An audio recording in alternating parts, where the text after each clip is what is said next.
The junkyards of the city, an eyesore and a problem to many, are for Richard Hunt the source of materials for his art.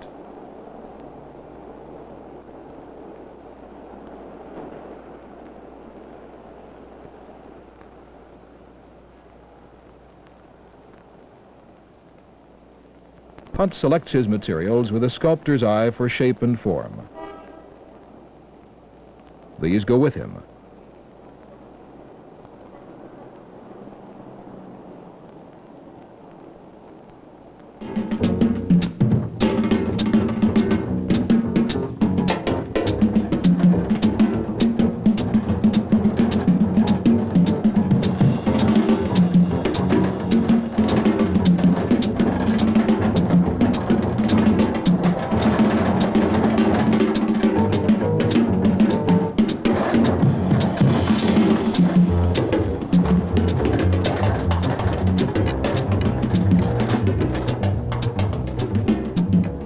Chicago is Richard Hunt's town. His studio is in a neighborhood of small stores and homes on the north side.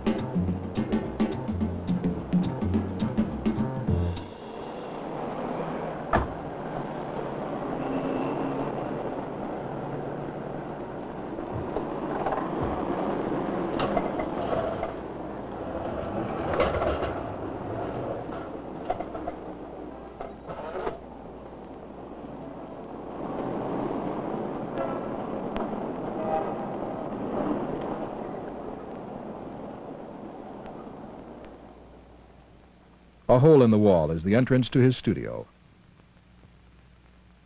A converted garage.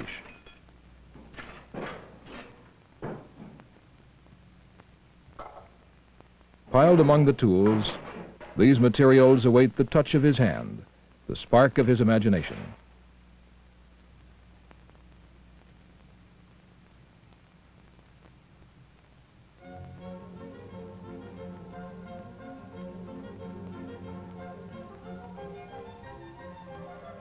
While he works, he listens to classical music.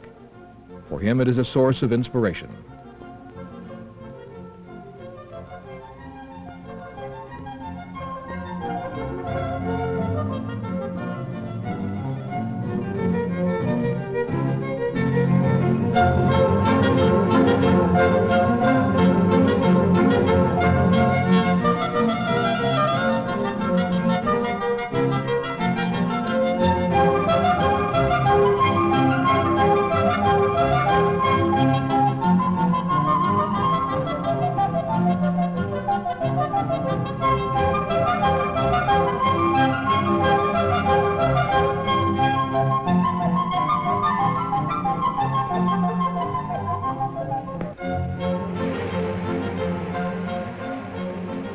Richard Hunt is an artist from Chicago's South Side.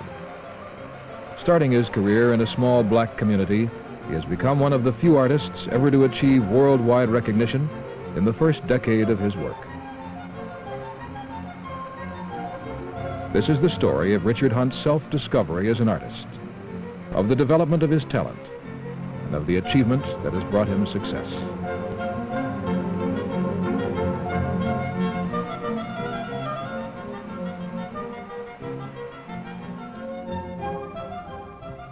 I think it's interesting to point out that there's a lot of stereotype thinking about Negroes and Negro culture, and that some of this rubs off on individuals, and this may give a sort of distorted picture of their development. I really didn't have all that hard a time. I grew up on the south side of Chicago in a neighborhood called Inglewood.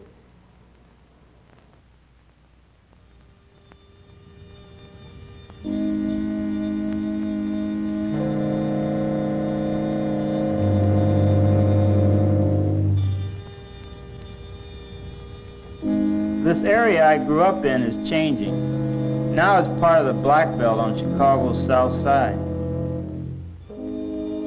When I lived there was a small black community within the white community. There was a kind of small town quality to the neighborhood, and that was kind of interesting.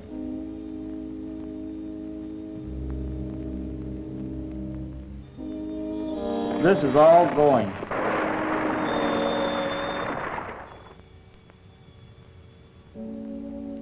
We always had flowers and a yard and a house of our own.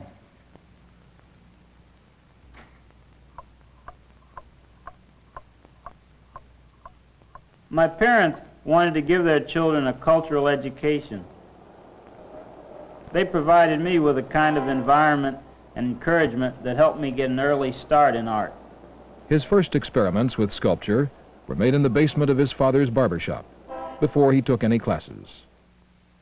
I'd started taking some sculpture classes with Nellie Barr, who was sort of like maybe my first really important influence. That is, in terms of directing me toward a career choice as a sculptor. This was a very important thing at the time. Then I sort of began to take myself seriously as a sculptor and that sort of thing. When Richard first came to my class, he was still very young, only 14 years old, I think. And before, he had never done any three-dimensional work, just a lot of sketching. And he also was interested in painting. But as soon as he started in the Sculptor and working three-dimensionally, he showed that this was really his medium. He showed not only talent, but he was deeply involved, or became deeply involved in his work. And he stayed with it, in spite of many difficulties. He gave up many things in order to be able to continue with his work in Sculptor. She had the ability as a teacher to make people feel they could do things that maybe they were afraid to do or something like that. Another thing was the influence of her personality and her experience as a sculptress. I came to see some of her soul, I guess, in the way it expressed itself in her work and her personality, and that's always helpful. For all the help and encouragement of his teacher, Hunt still had to find his own way as an artist.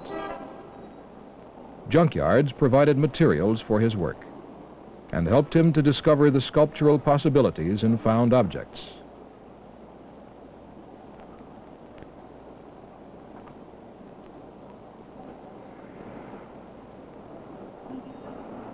To develop the techniques he needed, he taught himself welding. As his skill in welding was perfected, his work became more complex and gained recognition.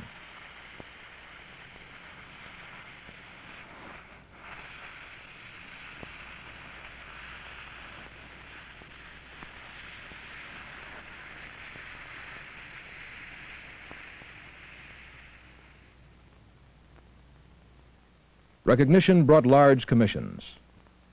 Public commissions gave him the opportunity to design large-scale works. They were the beginning of a new development in his sculpture.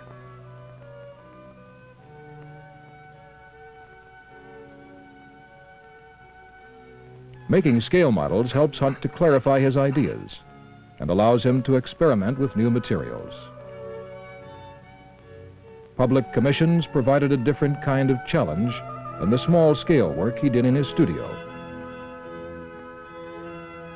Hunt works on them in a factory, using industrial materials. Working in an industrial plant brings me more into contact with the reality of technology, conceiving and designing things that can be fabricated with industrial methods.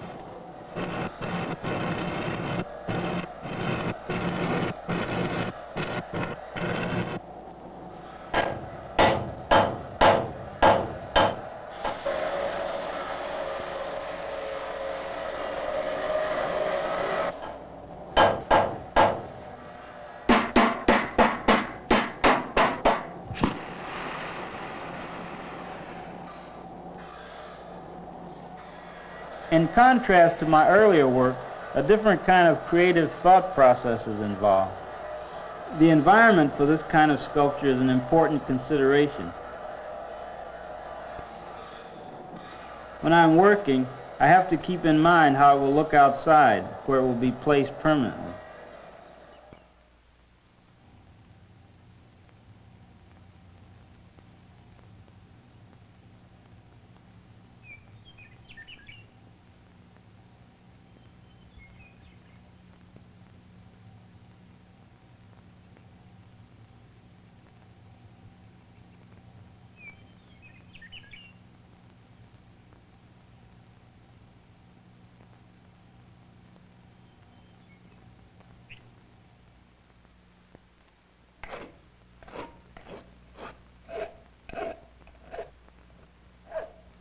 When I was commissioned to make a sculpture of John Jones, I had a different problem. Jones was the first Negro elected to public office in Illinois in 1871. I didn't want to use an abstract treatment because I wanted to have the forms of the sculpture symbolize the kind of struggle he had and how difficult it was for him as a Negro. I used the form like a block growing out of his foot to show the weight he had to bear as a Negro as he climbed, and the other block growing out of his shoulder to show how his burden held him down at the same time he was trying to climb. Combining these elements with a traditional pose was the way I chose to express his struggle.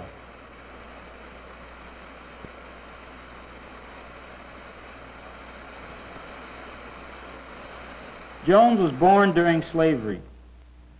He was born free, and all his young life he had to escape being sold into slavery.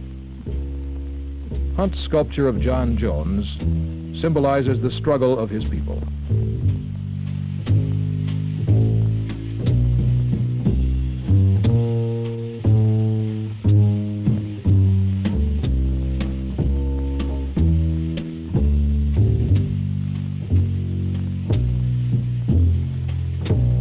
Commissioned by the state of Illinois, the sculpture moves through the streets of Chicago to the University of Illinois campus.